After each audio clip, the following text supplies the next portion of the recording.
Redshift here, doing my part to shift perceptions out of the pink and into the red. Okay, so I want to say that MGTOW is a dysgenic movement in multiple ways. Because MGTOW men brag, well, not all of them, but some of them have bragged that MGTOW men are the smartest among men and these are the best men, they're the cream of the crop, blah, blah, blah. Okay, let's just say that's true. Obviously, it's not because MGTOW is a fucking moronic movement. I've disproved it in many, many ways in past videos. At first, I wasn't even trying to, be a dick to the MGTOW movement. I was just trying to keep it intellectually honest. I didn't even think that it was completely unviable yet. But the more and more I thought about it, the more things I kept realizing make no fucking sense about MGTOW and how it's completely counterproductive and mainly how it's just causing all the problems that it's claiming to solve. Not to mention that it's not a solution for those problems, nor does it stop the government tyranny problem. So then eventually, yes, I did turn into an anti-MGTOW because there's really no value in MGTOW at all. And what value you can get out of it is stuff that you could get out of by doing other things that are far more productive, like forming a commune, so that you can not only, avoid the danger of legal misandry, but you can also build a new community and learn to garden, with a bunch of other people who have weapons and are willing to defend the gardens with you when, the $150 trillion US debt comes due. You know what I mean? Like 23 trillion in national debt and 128 trillion in unfunded liabilities, and that is the revised down number. You look at usdebtclock.org, you can see that, if you looked at it a long time ago, you used to see it used to be up at, I think it was either the 160 trillion or 130 trillion or something like that, and then they revised it way the fuck down. Like, down to 104 or 108, or maybe it's 116 trillion, and then it's gotten back up to 128. What I'm saying is, like, the $150 trillion, $150 trillion in debt, that U.S. debt, that is the conservative estimate. The more realistic estimate is probably around 200, maybe even 250 trillion. I mean, so when that comes due, it will be like locusts going after anybody with any food whatsoever. And so you got to have, a community like a commune or something like that, or a no-go zone where everybody gardens, and everybody has weapons and everybody's cohesive and moral and agrees, and everybody is going to use those weapons to keep everybody out when the debt comes due and the hordes want to, attack the commune and eat all its food. You know what I mean? Like, how are you going to survive, even if you're a prepper, when everybody around you is going to want to steal your food? You know what I'm saying? The only way is by forming a commune. So even if you only want to only form a male commune, that's way better than just being a MGTOW monk. You can be a MGTOW monk and form a commune. So why do you even have to call yourself a MGTOW monk? That's not the solution. Forming a commune is the solution. If you form a commune, that's the solution, a commune or a no-go zone or something, then if it's strong enough, if everybody's willing to die to keep the cops out and you have big enough numbers, a few thousand or maybe several thousand people or something, maybe even with a few hundred, you could keep the cops out and then you can safely marry. You see, so MGTOW makes no fucking sense whatsoever, but this is all a digression. I wanted to say that MGTOW is dysgenic because even if they're not, but even if MGTOW men were the smartest men around, then it's still the case of, okay, the smartest men around are pulling themselves out of the gene pool. They're not going to breed. So, regardless of whether they're having sex or not, regardless of whether they're MGTOW monks or they're just regular MGTOWs who are still having sex, regardless, they're not going to breed. I mean, even Sandman, if I remember correctly, gave up on, the hopes of breeding. He wanted to have kids, but he had to give up on it, He thought that, it's just not going to happen, it's too expensive or whatever. I can't remember what his reasons were. But my point is, MGTOW men, virtually all of them, are not breeding and are not going to breed. Especially considering MGTOW is this slow burn movement that, we're going to take down the government it might take 40 years, they've said. Like Sandman once said, or someone once said that, like, some MGTOW said that, like, it took, like, all these decades to create the problem. Well, it's going to take that many decades to, get rid of the problem. MGTOW is a slow solution, right? Okay, it's a slow solution. So by the time, gynocentrism is gone, well, then it'll be the case that, you're no longer reproductively fertile. You'll be in your 60s or 70s or something. Too late. You didn't have kids. So even if MGTOW men are the smartest, they're not having kids. So that's dysgenic. When good gene people, with people with good genes don't have kids, that's dysgenic. Because the people in the middle class are having kids. The idiots who are still marrying are having kids. And the people at the bottom, they're having even more kids because IQ and fertility are inversely correlated. You know, the people with the higher IQs have less kids, and the higher your IQ, the less kids you'll have, and the lower your IQ, the more kids you'll have. That's the way it goes, especially for women, if I remember correctly. It's in, Michael A. Woodley and Edward Dutton's book, At Our Wits' End, if you want to read about it. But, yeah, so that's the way it is. The people at the bottom, especially since they're subsidized by welfare, they're having a ton of kids, so they can get as much money from the government as possible. So, and just because, they're bad at using birth control and all the rest of it, it's just natural that, like, people who are stupid are going to do the stupid thing and have more kids. It says in the book that people who have lower IQs, they want to have more kids, and then they even have more kids than they're planning on having. They want to have more kids than people with higher IQs want to have. Like, people at the bottom, people like, let's say, 85, 90, 92 IQs, these people want to have more kids. They're already planning on having more kids than middle class people with, 100, 105 IQs. And then they end up having even more than they planned on having. So, middle class people are planning on having, like, 2, 3 kids. And then the people at the bottom are planning on having, 3, 4, 5 kids. And then they end up having even more than that. They're maybe planning on having 3 or 4 kids. And then they end up having 5, maybe even 6. Because they're not good at using birth control and et cetera, et cetera, So, the dumb people are breeding. So it's not like you can, if you're a smart person, you can just not breed and have it not have a negative effect on society. It does have a negative effect on society. It makes all of society stupider because now the percentage of stupid people in society is greater. And then those stupid people will breed more than, higher IQ people. Not even high IQ people, just middle class people. And so it's this dysgenic thing. Like, they talk about in the book about how IQ has been going down for, like, I think it was since like 1800 or 1850 or something. IQ has been going down for a long fucking time. A long, long time. Like, the color test, having people put like 85 differently colored caps, slightly differently colored between like 2 colors, gradations between these 2 colors. Like having them do that, and it's not so subtle that like you can't tell, you can distinguish, but it's difficult because it's really subtle. And having them do that, like that is a test also for IQ. And you can have people do that, and they've had people doing that since the 60s. And by that test, people's IQs have been going down like 3.2 or 3 point something points per decade. Over 3 points per decade. Other tests, like the reflex test, like, you hit a button as fast as you can when you see the light, that kind of test, which is also an indicator of IQ, that test indicates that IQ has been going down about 1 point per decade for the last, few hundred years or whatever. A couple hundred years, I think it was 200 years or something like that. A long time, right? So, IQ has been going down for a long time, and this is just going to get worse and worse and worse if the best people in society are not breeding. That's why it's been going down. Because the people with the highest IQs now can just use birth control and they're not breeding. They're fucking like crazy, but they're having 1 or 2 kids. They fuck hundreds or thousands of women in their life, and yet they only have 1 or 2 kids. This is madness. And that is why IQ has been going down. But how much more will it go down if all the high IQ people go MGTOW and don't breed at all? Not even having 1 or 2 kids, right? So, like, even if they were having 2 kids, that's replacement levels, but they're still being outbred by the people in the bottom of society who are having more than replacement levels of kids. You see? So society then gets dumber. So really, even just by having replacement level kids, the people with the high IQs are being dysgenic.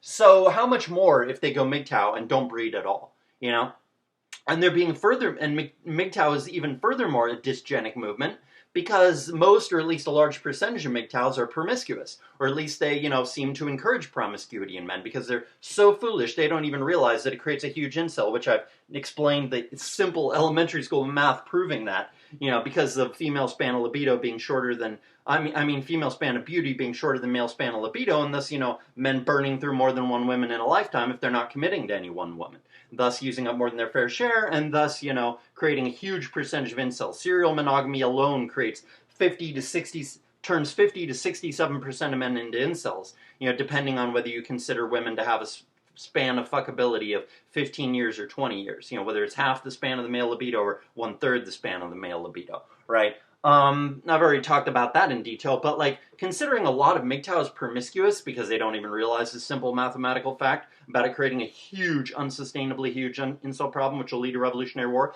Even aside from that, like the promiscuity, what that does is it makes male SM, because of the incel problem, and what it makes for a scarcity of women, which makes men fight each other over women, and also makes women, fuck around and ride the cock carousel for 10, 15, even 20 years, and then they try to settle down. It's like, what sane man would marry a woman who's 30 or 35 and at the very end of her looks? What sane man would do that, right? So they've taken themselves out of the gene pool, out of the SMV market at that point, basically. Yeah, she might find some man to settle for her, but like no sane man will settle for her. So at that point, it's a situation where it's like there's fewer women in society than there even were before, when there already were too few because of the bottom, let's say 30% of women being unfuckable, just being too ugly. You know what I mean? So it's a situation where that shortage of women creates massive gynocentrism.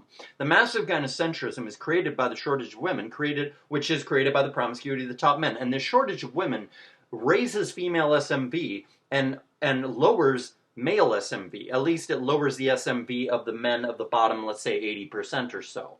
And so what this does is this takes bargaining power out of the hands of those men. So that if those men want to get married and have kids, those men have to settle for women below their own SMV. So if you're a 6 out of 10 guy, because of your SMV being lowered by the scarcity of women, lowering male SMV and upping female SMV, and that being caused by the promiscuity of top men, because of your SMV being lower than it should be and women's SMV being higher than it should be, you can no longer get a 6 out of 10 woman.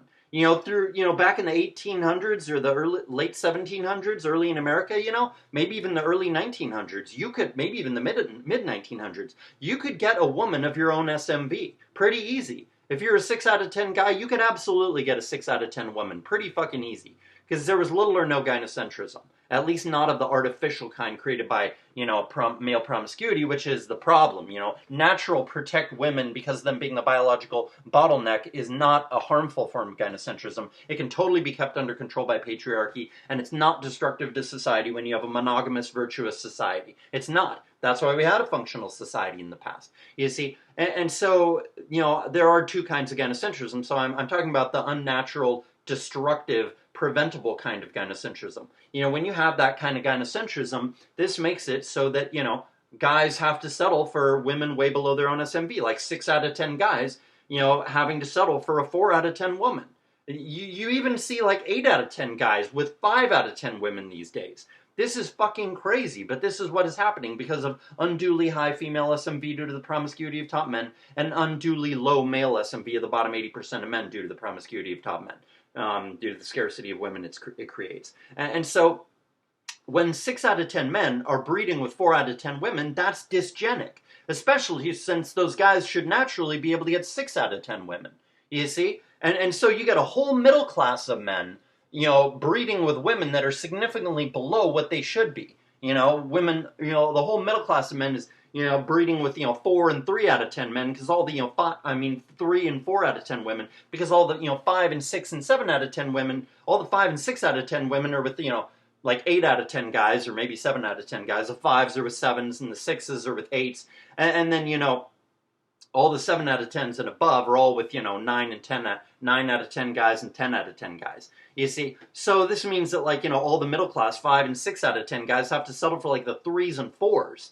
And some of them can get 5s, but, there's a lot of them that have to settle for 3s and 4s. So you get a huge percentage of the middle class breeding with women that are way worse than they should be breeding with. And because the middle class breeds more, than the top men do because of the IQ thing, this means that, like, these men, they, even if they do have a lot of kids, it's dysgenic because these kids are going to be worse. They're going to be dumber than they would have been if the mother was a 6 out of 10.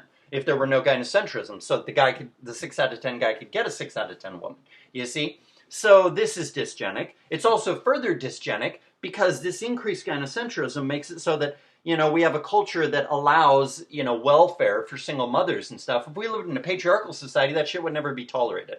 But because we live in a gynocentric society, gynocentrism created by the promiscuity of top men, in other words, men like MGTOW men, this promiscuity, lowers male SMV, raises female SMV, lowers male SMV, and this creates gynocentrism. This gynocentrism makes it so that we have a welfare state that, provides welfare to single mothers. And then the single mothers, the very low IQ women, the terrible women of every race, with 85, 90, 92 IQs, these low IQ women, not just slightly below, 97, 96 or something, but way below. 90, IQs or 92 or 88 IQs, really low IQ women. These women get to breed more because of the welfare. So that's further dysgenic. And it's not just further dysgenic, it's doubly dysgenic, because not only are the middle class guys having worse kids, dumber kids than they should be having, and not only are the people at the bottom who are even dumber than them, significantly dumber, the people in the bottom, 20, 30% of society or whatever, that are below the middle class, the lower class, they're breeding even more than they should be able to because they're getting free money in the form of welfare. But who's paying for that welfare? It's middle class guys. The middle class guys are paying for that welfare against their will in the form of having to pay taxes for that shit. So they pay taxes, and then that money goes out to the people at the bottom so that they can have more really dumb kids. And then the middle class men, even though their kids are dumber than they should be, they're at least the main engine for creating decent IQ kids, right? So, but their kids are going to be dumber than they should be. But even though they're dumber than they should be, it would be better that the middle class men have more kids. 6 out of 10 men have more kids with their 4 out of 10 wives. That's better than having, people that are 2 out of 10s and stuff breed together and then have, 5 or 6 kids because of welfare instead of just, 1 kid or no kids or maybe 2 kids, like they might be able to have if there were no welfare. Right? So what this means is that it's a situation of the middle class guys, their kids are not that great, but it'd be better it would be better if that money stayed in the middle class men's pockets rather than going out to taxation for welfare for single mothers, for low IQ mothers.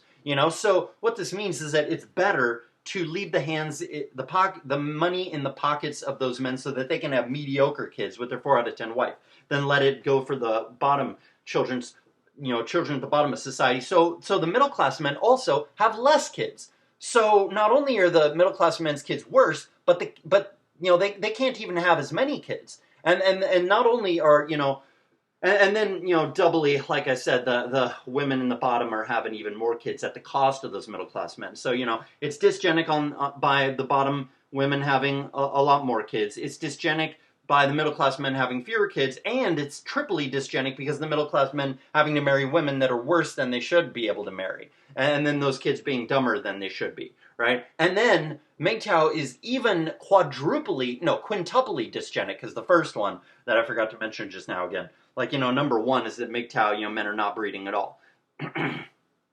But actually that's basically they're causing all of that, with their promiscuity. Right? I guess that's the same reason, though, as the one I'm going to name, which is that these men are being super promiscuous and yet they're not breeding, right? Or even if they are breeding, they're breeding very little, these top men, right? Such as MGTOW men. But MGTOW men don't breed at all, but they're being highly promiscuous, which creates gynocentrism, which creates all the other problems that I just mentioned, those other 3 kinds of dysgenics, right? The 2 kinds of dysgenics in the middle class and the 1 kind of dysgenics in the lower class, right? And so this means that it's a situation of I want to point out that the top men who have sex with hundreds of women in their lifetime and have, 1 or no kids, these guys are just as bad. They are just as dysgenic as the women at the very bottom of society who have 85 IQs and they get on welfare and have as many kids as they can. And they have a bunch of 85 IQ kids. They have 5 or 6 kids. The men at the top who are having a ton of sex with a ton of different women, these guys are just as bad as those women. Now you may say, oh, well, it's not those men's fault because those men are just, they can't get married and have kids. And they're forced to use birth control and not have kids, even though they're fucking tons and tons of women, hundreds of women, right? It's not their fault that, there's child support laws. It's not their fault that, you can't get married because of the misandric laws, you have to avoid divorce rape. Well, I'll say, well, they're responding to, legal incentives, right? But if that lets them off the hook, if that lets those top men off the hook, well then why doesn't it let the bottom women off the hook for for having a ton of kids even though they're really low IQ? Because they're responding to legal incentives too. They're being provided with welfare. So the incentive is there for them to breed. Why wouldn't they take advantage of it? Especially since they have low IQs and they're women, so that makes them not just low IQ, but irrational as well. So when you're irrational and low IQ, you don't know any better, really. You're just dumb. You're just doing what, seems natural. They're giving you free money. You want to have kids. Why not have more kids? You don't even realize that you're dumb. Not really. So it's like, they can't even be blamed because they're just dumb and irrational. So how can you blame them? But these top promiscuous men, I figured this out, and I only have a 122 IQ or something like that, according to one test. Other ones say lower, other ones say higher. One said 130s, and another said 110. So I don't know what my real IQ is, but I estimate it's around 120.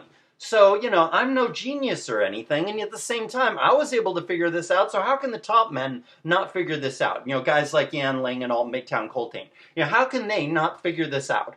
Because they have no excuse for not being able to figure this out and then act accordingly. That is, not be promiscuous, because promiscuity is not only the cause of gynocentrism, it's the cause of these 3 kinds of dysgenics.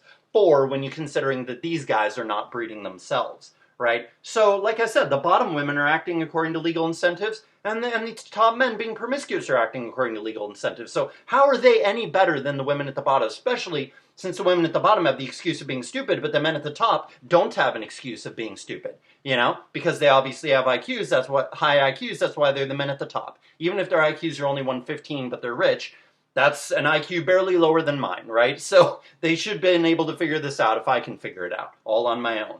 You know what I'm saying? So it's like, these guys have no excuse. So I think a very strong argument can be made that top MGTOW men who have sex with hundreds of women and have little or no, have basically no kids, or maybe only have 1 kid, but they did that before, the wife before or whatever, but they basically have no kids. They're fucking hundreds of women and intentionally using birth control so they don't have any kids, right? Like, these guys, a very strong case can be made that these guys are less moral, more foolish, more destructive to society than the women at the bottom who have really low IQs and are breeding like crazy and are on welfare, getting more and more welfare dollars for each kid they have. Those women, a strong argument can be made that those women are more moral than those top men are, right? Because they at least have the excuse of stupidity.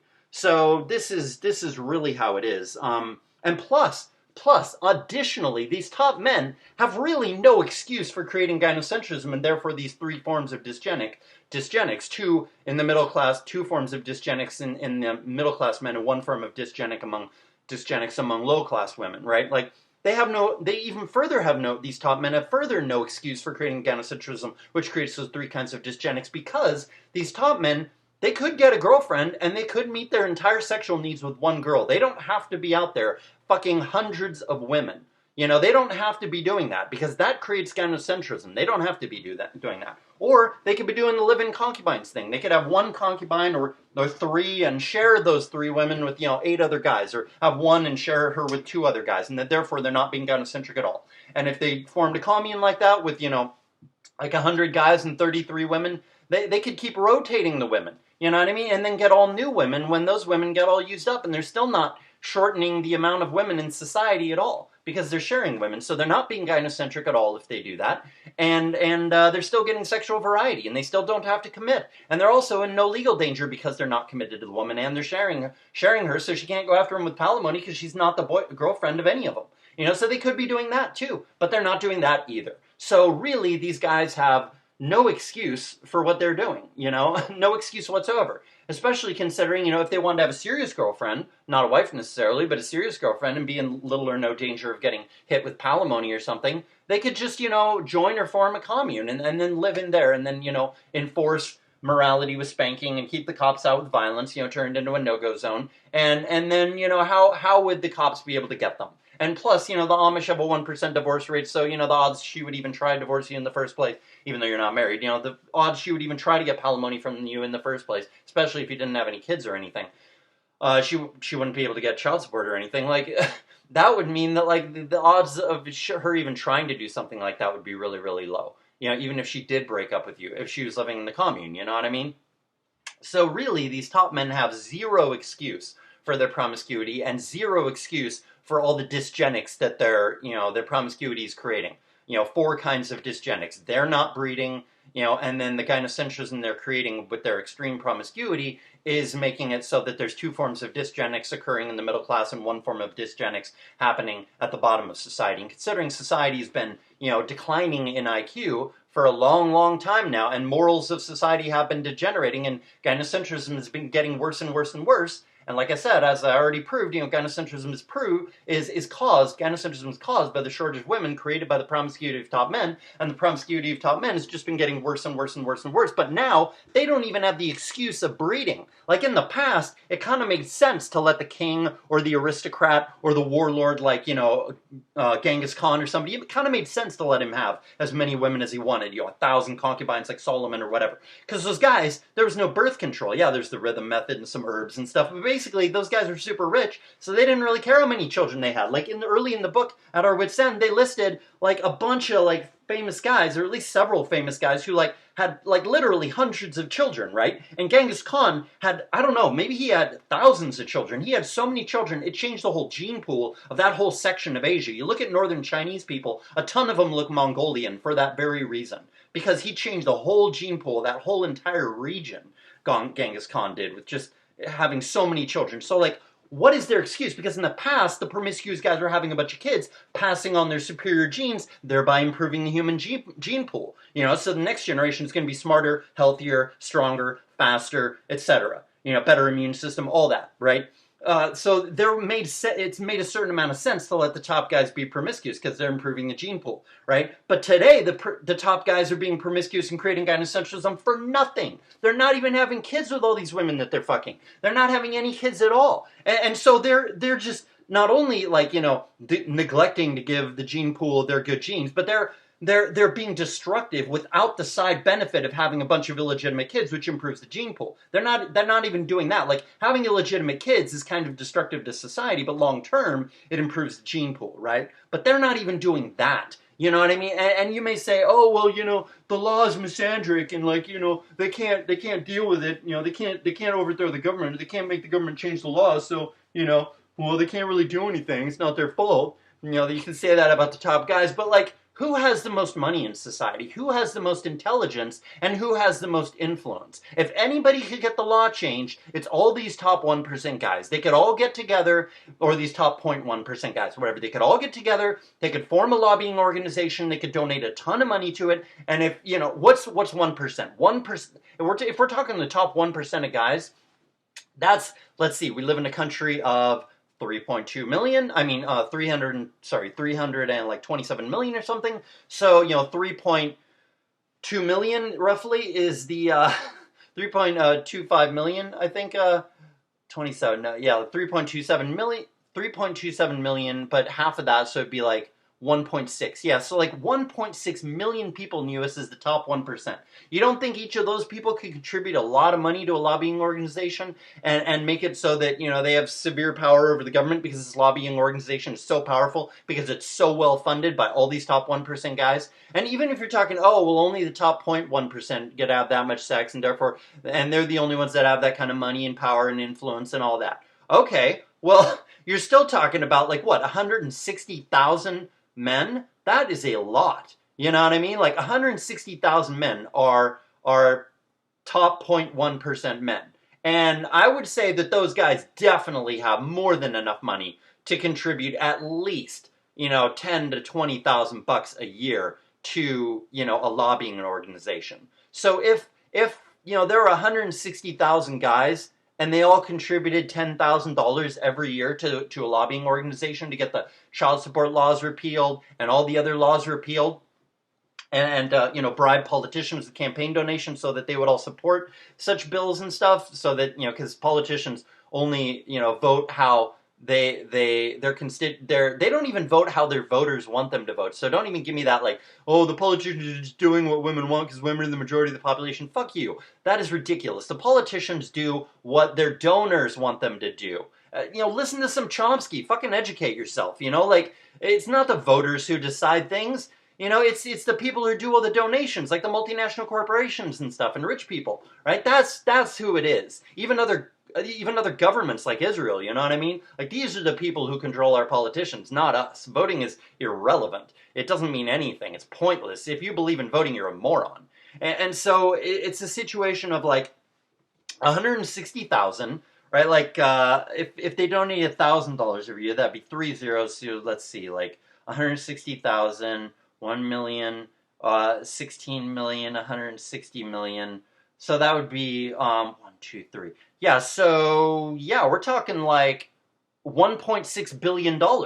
If the top 0.1% of men, 160,000 men, donated $10,000 to a lobbying organization every year, they would be donating if I did the math right, they would be donating, they would be, I think, donating like $1.6 billion per year to this lobbying organization.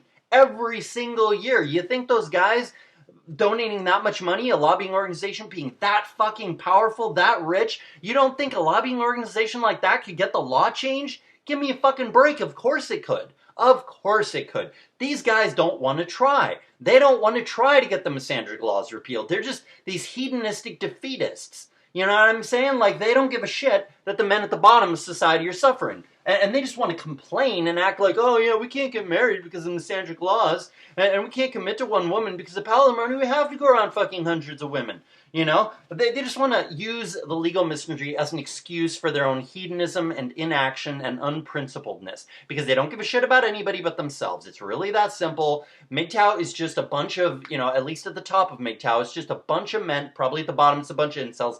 In the middle it's a bunch of guys who are, you know, jaded with women, who've been screwed over by women and had their heart ripped out, whatever. Maybe they lost their kid, you know, whatever. And then at the top it's just a bunch of really promiscuous hedonistic men who want to excuse their own hedonism by acting like they don't have any choice, and there's nothing they can do to change the law, and they just have to live hedonistically because there's no other choice, and blah, blah, blah. That's all it is. That's all it is. It's ridiculous. These top promiscuous MGTOW men, you know, top promiscuous men of any kind, but basically all top promiscuous men are MGTOW men. They just maybe are going to get married eventually if they're rich enough because they don't know about the legal misandry, but they're functioning like MGTOW men for much of their life by being promiscuous and not committing to anybody, right? And so these men, they literally are the source of most dysgenics.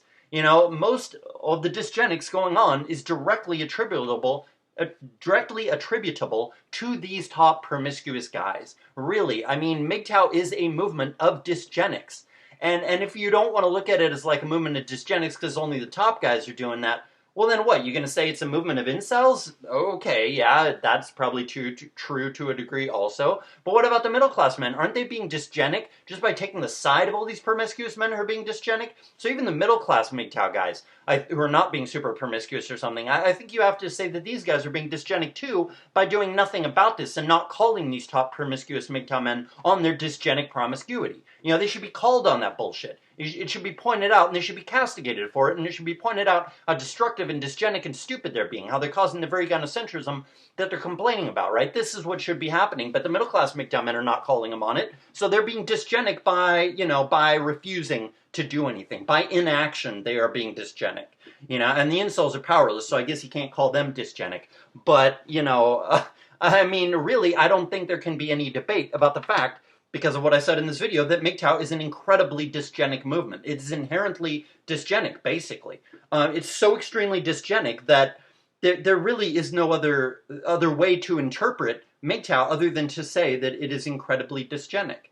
You know, and even the men who are, you know, MGTOW monks, they're being dysgenic too, because they could just easily live in a commune and marry pretty safely, and then, you know, keep their woman in line because the commune keeps the cops out, and then, you know, because the commune is a high moral standard, and because all women are held under control in the commune, because the commune is extremely patriarchal, and the men control all the money, and the men spank the women, and the women are very obedient and submissive and stuff, because of that you'd be at very, very low risk of divorce, and then you could have kids. So if you're a middle-class guy, at least you'd be being, you know, eugenic by comparison of all the other middle-class guys who are not having many kids, because like they said in the book, which I had already figured out, and I said in a previous video, I think, or said in a previous note and was going to say in a video eventually, which is that, no, I have said it in previous videos, which is that the more kids you have, the more you have the odds of having, a brilliant child. Maybe your first 3 or 4 or 5 kids are not geniuses, and you're just, maybe 100 or 120 or something, just fairly average or slightly above average IQ. You and your wife, you're both, 100 to 120 IQ or something. But then, like, maybe your 6th or 7th or 10th kid is like, 160 or 180 or something. You know what I mean? Because of those certain genes that you need, like both genes or more than 2 genes or whatever, present at the same time, and they interact in a certain way to create genius. Because most IQ genes, like they say in the book At Our Wits' End, are like, what was the word, additive? Like, they just, each, these little genes, there's like 10,000 or so genes, around 10,000, maybe even more. They use the number 10,000 in the book, that each contribute a little bit toward intelligence. So the more of these genes you have, the more intelligent you're going to be. But there's some intelligence genes that have to be like paired with other genes, and then they have a huge effect, just by a few genes being there. Right? So you need like both those genes to get that effect, though. They need to be paired together, right? So unless you have a bunch of kids, you might not get that pairing, and you might not get those rare gene interactions that cause incredibly high IQ. So, you are actually being eugenic just by joining a commune and having a bunch of kids, even if you have just an average IQ of like 100. If you have like 7 to 10 kids, you're basically being eugenic because you're upping the odds that you're going to have at least one kid that's, at least significantly more intelligent than you and your wife, right? So even just by breeding, a lot, even if you're not a genius or anything, and even if you're not doing the sperm bank sperm breeding thing, you are being, in a sense, eugenic. Because even if it doesn't work out in your case, if enough guys do that, overall, it's dysgenic. It's eugenic. Overall, it's eugenic because there's going to be a fair amount of those guys who have 7 to 10 kids who the guy and his wife only have 100 IQ. There's going to be a fair amount of those guys, I don't know, 10%, 20%, 5%, whatever. It's going to be a significant percentage, and if you have enough guys do it, it's a significant number who have at least eventually one kid that's a genius, or at least really, really smart, way above him and his wife's IQ. So this needs to be understood. And so even MGTOW monks, by not joining a commune and breeding, are being dysgenic. So MGTOW really is a movement of dysgenics. It is inherently dysgenic in multiple ways. And I really think there can be no debate about this. I mean, I think I made a pretty convincing case in this video. I really don't see how anybody could argue the logic here. This has been Redshift. I guess that's all I had to say. Hopefully someone likes this video. Hit the thumbs up button if you did. Hit the thumbs down button if you hated it. Peace trucks.